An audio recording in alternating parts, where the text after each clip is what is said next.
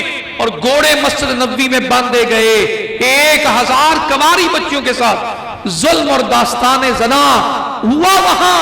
اور پھر اس بدبخت نے اس فوج کو 3 دن کی اجازت دی جو مدینہ طیبہ ہے. دوسرا جرم اور تیسرا سنیے، وہ تو مدینہ ہے، مکہ بھی اس کے قہر سے محفوظ نہیں رہا. مکے پر بھی اس کی فوجوں نے چڑھائی کر دی. تم فضائل سناتے ہو، اس کی کالک چہرے سے ہٹانے کے لیے نہیں ہٹے گی. ہمیں تمہاری اوقات پتہ چل رہی ہے کہ یزیدیوں کی جماعت میں سے بعد میں آنے والے کتنے ہیں جو امام حسین کے بغض میں یزید کے فضائل بیان کر رہے ہیں. سنیے امام حسین کے فضائل تم کیا بیان کرو گے؟ نبیوں کے امام خود ہی بیان فرما گئے. تمہاری اوقات ہی نہیں ہے کہ تم ان کے فضائل بیان کرو، نہ تمہاری حیثیت ہے. آقا کریم صلی اللہ علیہ وسلم کے پاک زبانوں سے ان پاک ہستیوں کے فضائل بیان ہوئے. ان کے تم ڈھونڈ کر بلاؤ تو نہیں ملتے ہیں، ان کے تو ہر جگہ ہر شخص مومن کو نصیب ہے.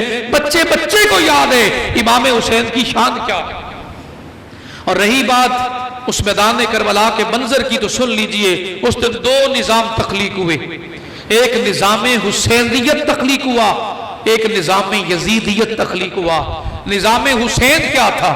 اب آپ سے ایک سوال ہے، یزید چاہتا کیا تھا جس پر حضرت امام حسین کو اعتراض تھا؟ کیا چاہتا تھا یزید؟ یہ چاہتا تھا کہ تخت میرے پاس ہو، بیان آپ کریں، تقریریں آپ کریں، دین کا نظام بیان میں آپ سنبھال لیں، بس حکمرانی میری ہو.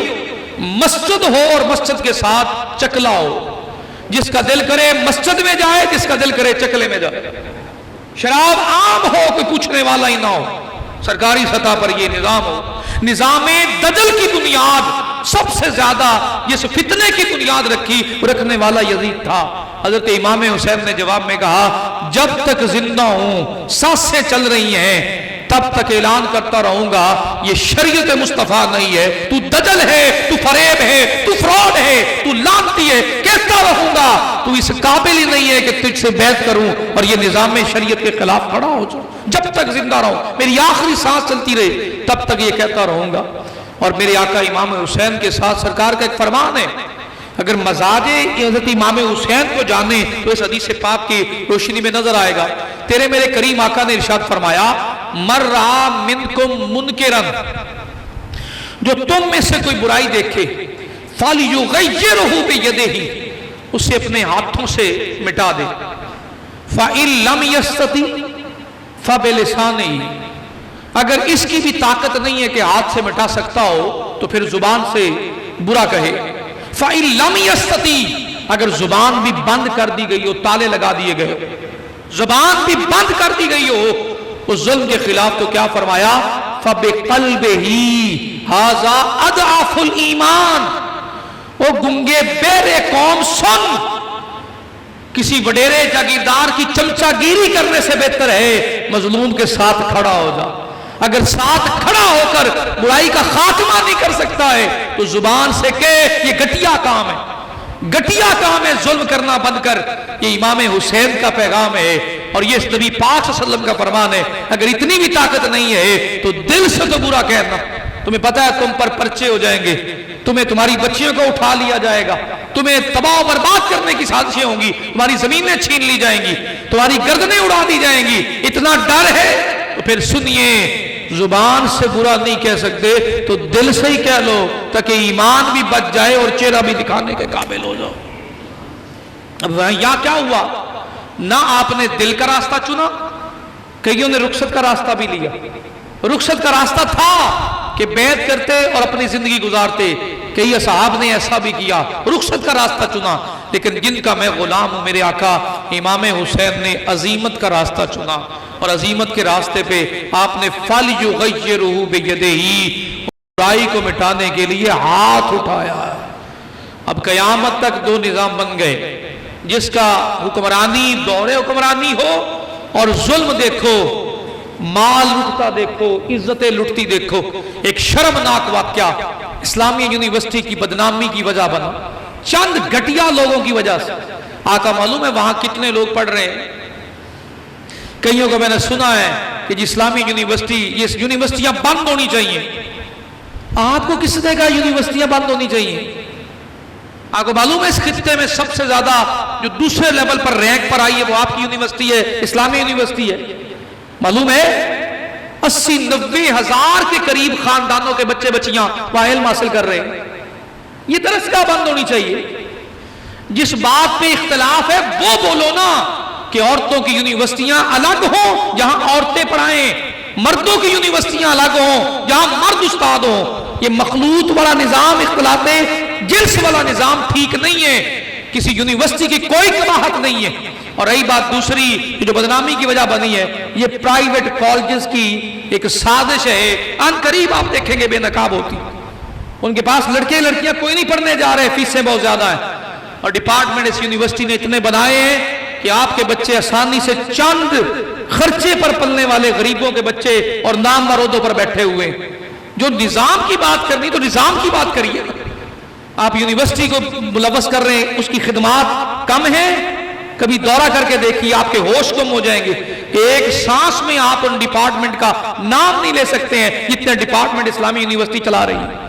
بیرونی دنیا سے لوگ پڑھنے کے لیے آئے ہوئے، اور چند گھٹیا قسم کے لوگوں نے، گھٹیا ترین لوگوں نے، جنہیں سفارشی ٹولے نے تعینات کیا اور چند بچیوں کی عزتوں کے بارے میں بنا کر اور اتنا زیادہ سوشل میڈیا پر پھیلایا گیا، الیاذ باللہ، اور کئی ہمارے دوست بھی اس میں شامل ہو گئے۔